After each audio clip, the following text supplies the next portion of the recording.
Viral ang post ng isang guro sa Bulacan na nanawagan sa publiko at mga lokal na barbershop na ipunin at i-donate ng mga ito ang mga buhok na pinagupitan para magamit na panghango ng langis bunsod ng oil spill sa Bataan. Kita naman ang bayanihan sa comment section na binaha ng mga katanungan mula sa may-ari ng mga barberya kung paano nila mapapaabot ang tulong.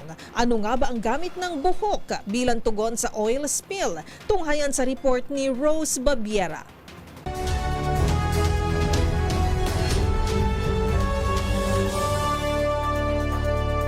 Isang instructor mula sa Bulacan ang nananawagan ngayon sa publiko gamit ang kanyang social media at nanghihimok sa mga may-ari ng barberya na i-donate ng mga ito ang mga naipong buhok sa kanilang mga salon o shops. Ayon kay Jeffrey Lobos, maaaring magamit ang mga buhok na ito bilang panghango ng langis nang maibsan ang lumalalang epekto at perwisyong dala ng oil spill sa Bataan. Sumangguni si Jeffrey sa isang human invention na nagpapatunay na ang human hair ay nag-a-absorb ng langis at maaaring gamitin na panghigop o panghango ng mga ito. May kakayahan niya itong i-repel ang tubig at i-absorb ang mga contaminants gaya na lamang ng langis. Isa itong epektibong teknik na ginagamit sa paglilinis o clean-up ng mga oil spill sa ibang bansa. Ang tuklas na ito ay mula sa isang nagngangalang Phil McRoy na pinagtibay ng National Aeronautics and Space Administration o NASA noong 1998. Marami ang nagpahayag ng interes na maghatid ng tulong nang mabasa ang post ng guro.